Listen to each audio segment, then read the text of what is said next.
Bismillahirrahmanirrahim. Assalamualaikum warahmatullahi wabarakatuh. Bismillah, alhamdulillah, wassalatu wassalamu ala rasulillah. Asyhadu an la ilaha illallah wahdahu la syarikalah, wa asyhadu anna muhammadan abduhu wa rasuluh la nabiyya ba'dah. Allahumma sholli ala sayyidina Muhammadin wa ala alihi wa sahbihi wa mawalah. Amma ba'd. Hadratal mukarramin yang saya hormati Bapak Dr. Andes Haji Nur Hamid selaku Ketua IPHI dan Bapak Ibu jamaah pengajian rutin Ahad pagi Masjid Agung Sleman yang saya hormati. Pada hari ini adalah hari yang kedua tahun 1444 Hijriyah. Kemarin malam ibu-ibu beli lilin apa enggak? Oh enggak. Mujahadah ya bersama-sama. Alhamdulillah. Dan besok hari Ahad kita haji atau latihan umroh, manasik umroh di Fatimah Az-Zahra, Gunung Pati, Semarang. Saya rencana ikut, tapi ternyata ada tugas Pak. Tugas sangat mendadak, terus akhirnya izin keliling mulai dari Jakarta sampai Manokwari. Jadi tugasnya mendadak, jadi saya mohon izin dan mohon maaf. Nggih, Bapak Ibu yang saya hormati, ini kaitannya dengan tahun baru Hijriyah. Ayat Al-Quran sering kita pakai atau kita kaji, surat At-Taubah ayatnya 20. A'udzu billahi minasyaitonir rajim. Alladzina amanu wa hajaru wa jahadu fi sabilillahi bi amwalihim wa anfusihim a'dhamu darajatan 'indallah wa ulaika humul faizun. Shadaqallahul azim. Ayat ini diakhiri dengan wa ulaika humul faizun. Ada kalimat faizun, ini maknanya kemenangan. Kemenangan itu ya kebahagiaan. Orang yang menang biasanya bahagia. Orang yang ikut musabaqah, ikut lomba, kompetisi, kemudian juara, menang, maka dia bahagia. Dan kebahagiaan inilah yang menjadi tujuan kita semua. Siapa saja, kita semua ketika sakit, kita merasakan sesuatu yang tidak nyaman, pengen sehat. Ketika sehat kita bahagia. Kita di dunia ini pasti memiliki keinginan-keinginan. Pengen beli mobil, kemudian oleh Allah diberi kesempatan untuk membeli. Tur nggih mboten kredit. Maka kita bahagia, menang. Karena apa? Cita-citanya tercapai. Ingin punya rumah, bisa membangun. Maka faizun itu bahagia. Bismillahirrahmanirrahim. Alladzina amanu utawi wong-wong kang padha iman. Basa Jawa niki. Wahajaru padha hijrah sapa alladzin. Hijrah itu bisa pindah tempat dari daerah asal kemudian menjadi orang Sleman, itu juga hijrah. Ini kalau dimaknai secara fisik. Tetapi nanti akan saya maknai secara kualitatif. Wajahadu lan podo jihad sapa alladzin fi sabilillahi ing dalem agamane Gusti Allah. Inggih menika jihad untuk perjuangan agama Islam bi amwalihim kelawan bondo-bondone alladzin wa anfusihim lan jiwa ragane alladzin, pokoknya jiwa raga harta dipakai untuk jihad. A'dhamu kuluweh agung darajatan derajate indallahi mungguhipun Gusti Allah. sinten mawon ingkang beriman, sinten mawon ingkang hijrah, sinten mawon ingkang jihad fi sabilillah, a'dhamu darajatan indallah, Gusti Allah bakal ngangkat derajate. Dan siapa yang diangkat derajatnya oleh Allah, maka wa ulaika humul faizun, yaiku uwong-uwong ingkang beruntung, tiang-tiang ingkang mendapatkan kemenangan. Rata-rata sekarang setiap masjid itu mengadakan kegiatan, ada yang mujahadah, ada yang sholawatan, ada yang doa bersama ketika memperingati tahun baru Hijriyah. Yang lucu itu tahun baru Masehi, tapi diperingati di musola atau di masjid. Tetapi ketika ada tahun baru Hijriyah, ini mboten enten peringatan sama sekali. Nah, ini agak orang-orang yang menang, orang-orang yang faizun, orang-orang yang sukses, dan suksesnya itu a'dhamu darajatan indallah, yang diangkat oleh Allah, yang derajatnya diangkat oleh Allah, yang menangnya diangkat oleh Allah, yang bahagianya karena diangkat oleh Allah. Maka syaratnya ada 3 menurut ayat ini. Yang pertama adalah alladzina amanu, yaitu orang-orang yang senantiasa iman menjadi pertimbangan pertama kali ketika mau melakukan apapun, sesuatu. Jadi kita mau beraktivitas apapun, agama dijadikan nomor 1. Pada tanggal 7 Agustus besok kita mengadakan perjalanan wisata religius, wisata religi. Maka yang dipertimbangkan pertama kali adalah agama, yaitu iman. Bagi yang belum haji, bagi yang belum umroh, belum pernah ke Baitullah, maka kita akan mendapatkan gambaran, karena di Fatimah Az-Zahra itu ada miniatur Ka'bah yang gedenya hampir sama. Saya datang ke sana bimbing umroh, itu rasanya itu masuk gerbang itu ketok Ka'bah, ngoten niku rasane wih ces ngoten, mak teratap ngoten niku, mak teratap itu.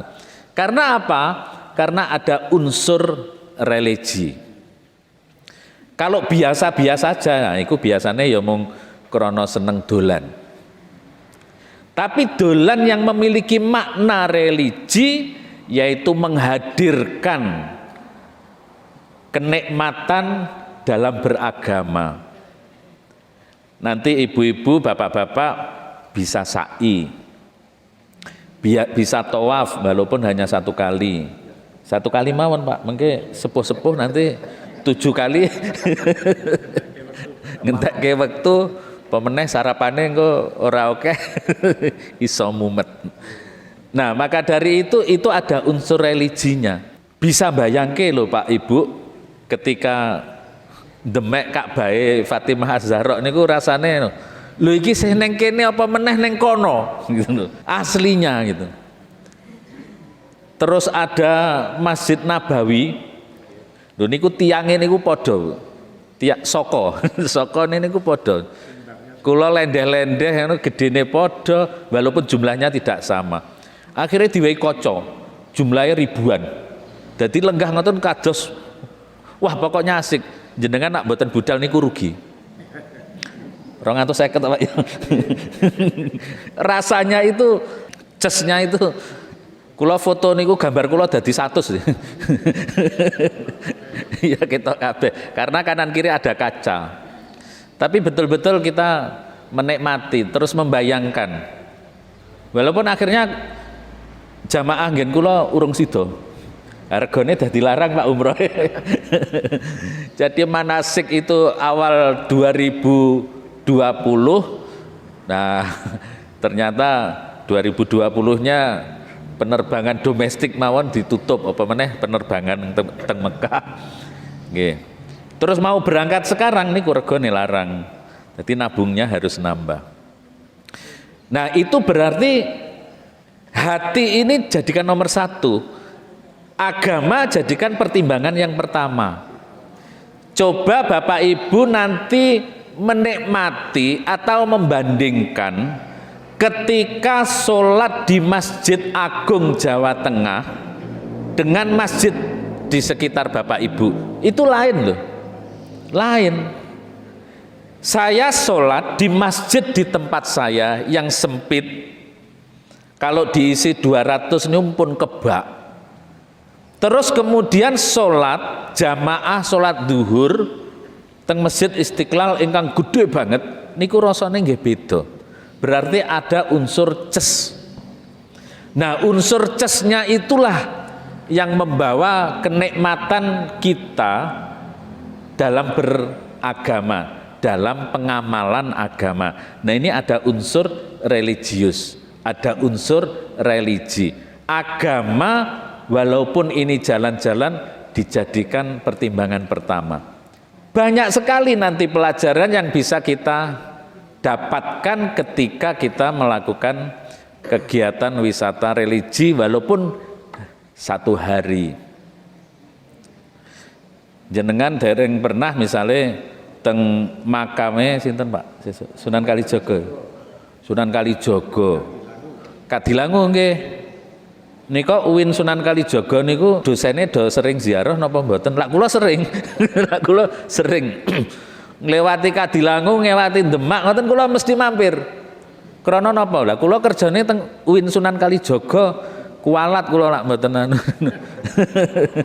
Jenenge wis dienggo pirang-pirang tahun malah UIN IAIN tertua sedunia niku nggih UIN Sunan Kalijaga niku. Mosok mboten ziarah makame. Nah, itu berarti alladzina amanu, yaitu orang-orang yang selalu menomorsatukan iman di dalam perilaku, di dalam aktivitas sehari-hari. Kenapa orang melakukan kejahatan?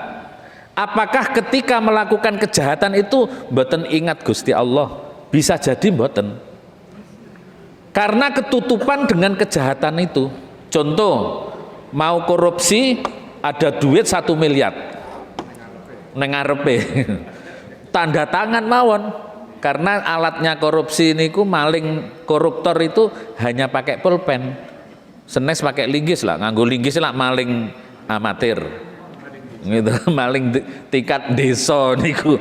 Tapi kalau tingkat kota, ini senjatanya cukup pakai pulpen. Tanda tangan pun 1 miliar. Loh kenapa itu dilakukan? Karena tidak mempertimbangkan perilaku itu dengan agama. Maka agama ini menjadi nomor satu. Ora ono koruptor pas nanda tangan ini ku ngagem nawaitu korupsiu. Mugi-mugi berkah manfaat lillahi ta'ala. Mboten wonten. Ndak mungkin kalau pakai nawaitu lillahi ta'ala ya rasido. Nggak jadi. Maka agama ini menjadi penting. Kemarin saya menjelaskan kalau otak ini fungsinya mengacu keinginan memiliki 1 miliar, keinginan memiliki banyak hal, tetapi kalau tidak punya rem, alat kendali, maka ini bisa bahaya. Iso nabrak-nabrak, agama ditabrak, sistem ditabrak, aturan ditabrak karena tidak punya rem. Blong. Gase niku pol tapi remnya blong. Keinginannya ini besar sekali tetapi alat kendalinya tidak ada, ya akhirnya ya ngeblong.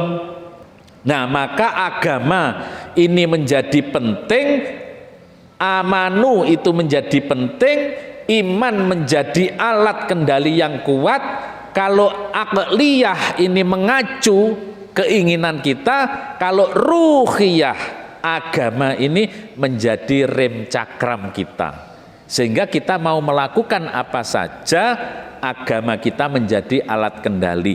Dan ini menjadi pertimbangan pertama kali untuk menjadi orang yang faizun, yaitu orang yang sukses di dalam ayat ini.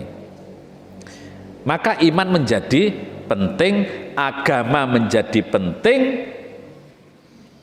dan agama ini ternyata paling gampang diajarkan kepada kita, Bu, Bapak Ibu. Ketika anak usia dini, pelajaran yang bisa diajarkan kepada anak yang baru lahir itu agama loh. Dudu matematika, dudu ekonomi, dudu biologi. Kalau anak kita lahir owek-owek itu diadhani telinga kanan. Niku nopo? Agama. Ora ana anake wong Islam, ora ana anake santri lahir owek-owek langsung dipisui. Owek-owek, orang ngajar nangis. Iki mesti bapaknya tahu pengajian. Coba nanti ketemu Pak Kepala Dinas Pendidikan atau Pak Menteri, Pak, adakah konsep matematika untuk anak saya usia 3 bulan atau cucu saya? Tidak ada. Tetapi kalau agama ada enggak, Mbak? Ada.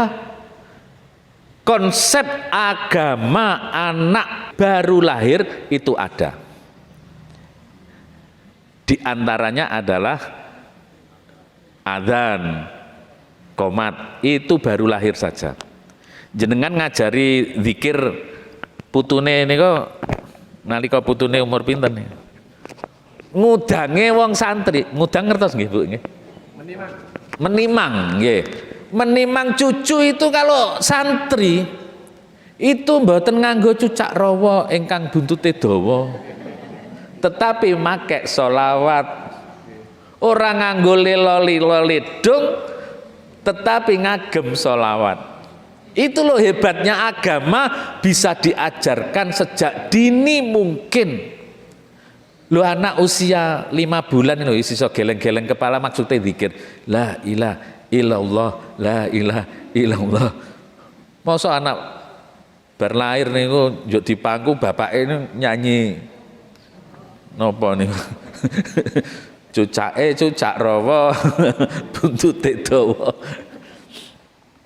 Nah, itu pelajaran agama bisa diajarkan kepada anak kita sejak dini, dan itu adalah pelajaran agama supaya agama ini menjadi gaya hidup, menjadi alat kendali, menjadi prinsip hidup sejak dini mungkin bagi kita semua sampai tuwek. Maka faizun yang ada di ayat ini maksudnya tidak hanya menang neng donya, tidak hanya faizun ketika hidup di dunia, tidak hanya sukses ketika hidup di dunia, tetapi hasanah fiddini wa dunya hatal akhirah, yaitu sukses di dunia, sukses di akhirat. Sing duwe cita-cita lah ya cah cilik, sing tua wis gak duwe cita-cita. Loh, kita sudah tua tetap memiliki cita-cita menjadi orang yang husnul khotimah. Itu termasuk faizun. Dan ini harapan kita semua. Maka agama menjadi penting, iman menjadi penting, menjadi yaitu syarat pertama kali untuk mendapatkan kesuksesan. Ingkang nomor kali inggih menika wahajaru, yaitu orang-orang yang memiliki kemampuan dan kemauan untuk berubah dari statis menjadi dinamis, dari orang yang tergantung pada orang lain menjadi orang yang produktif. Ini juga hijrah. Kalau secara fisik jenengan pindah-pindah tempat niku nggih hijrah namine. Tetapi kalau kita maknai secara kualitatif, hidup dari tidak berkualitas menjadi berkualitas, hidup yang biasanya gosip, ghibah, berubah menjadi tidak suka gosip, ora tahu ngomong ke tonggone, itu berarti kita melakukan hijrah. Dagangan kok nggak laku-laku, Terus kemudian setelah dicek kenapa tidak laku-laku, oh ternyata yang dodol ki nganggo you can see, ketok keleke. Kemudian berubah menjadi entrepreneur yang kemudian enak dipandang mata. Keleke ya ora ketok, nganggo klambi dawa, pemeneh nganggo kerudung. Wah, itu tampak jos. Senyumnya juga dilatih secara mantap gitu. Ke kiri ke kanan ya juga 1 senti sama gitu. Coba jenengan ngedoli pecel, senyumnya ke kiri tok. Niku pelanggannya arep mampir, "Loh, aku kok diplengosi?" Pindah nggone tanggane. Bagaimana kita ini menjadi orang yang berprestasi? Bagaimana kita ini bisa memiliki kemampuan komunikasi interpersonal? Bagaimana kita menyambut orang pertama kali yang baru kita kenal? Loh, ini sulit loh. Kalau kita tidak memiliki kemampuan di bidang komunikasi, nggih repot. Contoh jenengan naik kereta api ke Jakarta, dari Tugu turun Gambir misalipun, eksekutif ini biasanya jajar loro atau Bu nih kok? Dua-dua. Jenengan punya kenalan baru di situ atau samping kita ini nggak kenal? 20 menit tidak komunikasi dengan orang yang tidak kita kenal itu, saya jamin 8 jam sampai Jakarta juga tidak akan komunikasi. Meneng-menengan. Paling permisi krono arepe nguyuh. Nyuwun sewu, badhe teng toilet. Tetapi kalau sejak awal 5 menit pertama sudah kenalan, mandap pundi mbah. Iya, harus dimulai. Kadang-kadang kita itu bingung ya, arepe ngomong mulai ini piye. Nanti kalau kita itu sok kenal, sok akrab ngoten niku kok kaya piye ngoten niku.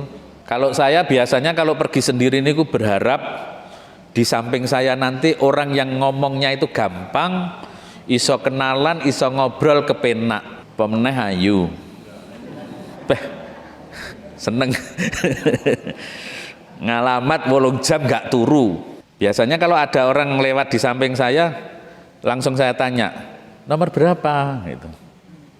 Wah, saya di sini Pak. Oh iya. Nah, terus kopernya itu berusaha saya angkat. Niku yang cewek utawa simbah-simbah. Yang sakit toh Bu, simbah-simbah misalnya ya diangkat king. Kalau simbah-simbah apa meneh ibu-ibu niku anu Pak, gawanane akeh. Nggawa panganan, snack, ngombene bisa dilebihi. Nah niku sering banget kula. Akhirnya kula nggak mengeluarkan uang sama sekali tapi dapat makan. Loh, ini perlu loh perubahan-perubahan seperti itu. Jenengan lewat di depannya orang jamaah di depan masjid misalkan, itu nggak pernah menyapa. Niku dianggap sombong kok Bu niki. Sholatnya ya sergep tapi sombong banget, menyapa aja tidak. Jadi perubahan-perubahan itu perlu. Kalau para jamaah, bapak ibu, kulon jenengan sami tenggriya kok gampang stres. No, ini harus mencari alat untuk melakukan perubahan. Jenengan kadang-kadang ngagem kacamata niku digoleki. Pernah napa mboten? Nggih. Itu berarti perlu melakukan perubahan. Apa yang terjadi pada diri saya? Jangan-jangan wis meh rada pikun. Malah putune ngeloke wis pikun lho niku. Lho nganggo kacamatane dienggo jumlahe mung 1 digoleki. Ora ketemu, wong dienggo. Nah, orang yang gampang lupa itu perlu melakukan kegiatan perubahan-perubahan supaya memorinya ini menjadi bagus, latihan senam memori. Supaya kita tidak jadi pikun. Pikun niku lali, gampang lali. Ngombe, wedange ini ngombe pun telas niku ditekoni pun ngunjuk dereng. Pemene urung digawekne wedang. Mangan arem-arem sakmene ditekoni jarene durung mangan. Pun dahar durung. Krana sing dianggep dahar nganggo piring nika sego. Maka kita perlu yang namanya wahajaru. Kok tonggo-tonggoku itu jarang menyapa saya atau jarang silaturahim ke tempat kita? Mungkin kita juga jarang silaturahim ke tempat teman, walaupun hanya pakai WA. Yang namanya perubahan ternyata perlu kita lakukan untuk mendapatkan faizun yang a'dhamu darajatan indallah. Itu yang kedua. Yang ketiga, wajahadu fi sabilillahi bi amwalihim wa anfusihim.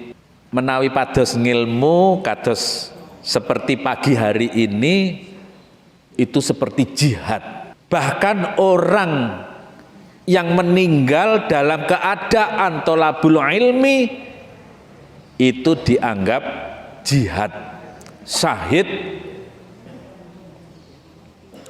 Jenengan budal teng masjid agung pengajian niat tolabul ilmi, ndelalae teng dalan niku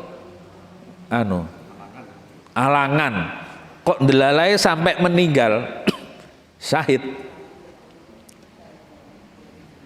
Wah, berarti sok minggu aku budal upama nabrak langsung mati syahid. Mboten, niku bunuh diri. Orang yang memiliki cita-cita faizun itu harus dikejar. Seperti orang melakukan jihad fisabilillah. Orang yang tolabul ilmi kados pagi hari ini, yen putune tolabul ilmi ini ya ning sekolahan, teng pondok pesantren. Menawi kula jenengan sami, kita semua ini wis tuwa-tuwa, sekolahe piye? Sekolahe golek pendidikan informal, pados pendidikan non formal, diantaranya adalah sekolah akad pagi. Loh, ini sekolah rutin loh. Besok ada ujian akhir, kapan Pak niki? Loh, ini sekolah kita, ini tolabul ilmi kita. Harus kita perjuangkan. Harus kita niatkan bahwa ini salah satu jihad fi sabilillah. Lho, iki nganggo bi amwalihim napa mboten niki? Pakai. Sing omahe adoh ya nganggo mobil. Mobil ki lak ora ana bensine ya ora iso mlaku. Wa anfusihim. Loh, kita datang ke sini ini juga anfusihim, jiwa raga untuk mendapatkan faizun. Maka dari itu Bapak Ibu sekalian, apabila kita diangkat oleh Allah a'dhamu darajatan indallah, dan kemudian kita mendapatkan kenikmatan, mendapatkan surga dunia, maka dari itu kita semua dimasukkan golongan orang-orang yang faizun, apalagi mendapatkan keuntungan, kesuksesan di akhirat. Dan semoga kita semua oleh Allah dimasukkan golongan orang-orang yang faizun dunia dan akhirat. Amin ya rabbal alamin. Niki kula lajengaken ayatnya namung kula maknani mawon. Ayat ingkang nomor 21, yubashshiruhum rabbuhum birahmatin minhu wa ridwanin wa jannatin lahum fiha na'imun muqim. Yubashshiru ambebungah rabbuhum, Gusti Allah maringi bebungah, birahmatin kelawan rahmat apa sing diingini diparingi, minhu saking Gusti Allah, rezekine saka Allah, ngilmune saka Gusti Allah, sehate saka Gusti Allah, kenikmatan yang lain itu semua dari Allah. Waridwanin lan karidan, ridho entuk ridhanipun Gusti Allah. Wajannatin lan swarga lahum bagi orang-orang yang memenuhi syarat itu tadi. Fiha ing dalem swarga naimum mukim, nikmat kang tetep. Khalidina fiha abada, khalidina fiha khalih langgeng kabeh, fiha ing dalem swarga abadan saklawase. Innallaha indahu ajrun adzim. Innallaha setuhune Gusti Allah indahu ing dalem ngarasanipun Gusti Allah ajrun utawi ganjaran azimun kang agung. Kalau kita memenuhi syarat 3 itu tadi, kemudian kita faizun, kita beruntung bahagia yang diangkat oleh Allah, kenikmatan yang diberikan oleh Allah kepada kita semua telah digambarkan di dalam ayat 21, ayat 22 surat At-Taubah. Mugi-mugi kula jenengan sami kalian Allah dipun paringi derajat faizun, keluarga kita semua digolongkan orang-orang yang mutakin, keluarga kita semua dimasukkan oleh Allah keluarga yang solihin solihat, wa yadkhulul jannah bighairil hisab. Kurang lebihnya mohon maaf. Assalamualaikum warahmatullahi wabarakatuh. Jangan tidur sebelum membaca dan jangan mati sebelum punya karya.